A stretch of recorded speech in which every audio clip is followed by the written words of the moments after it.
inscrutable bowl. The ingredients you will need are as follows. 2 ounces of flour, 1 ounce of sugar, and 2 ounces of butter.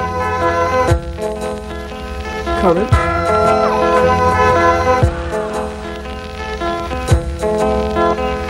stir well. Stir well.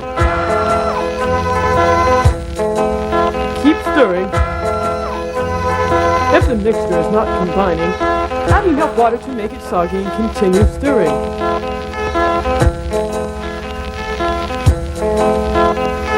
Once the mixture is of the desired soggy consistency, pop it out of the bowl and into a cake tin. Put it in the oven for 15 minutes at a very hot temperature.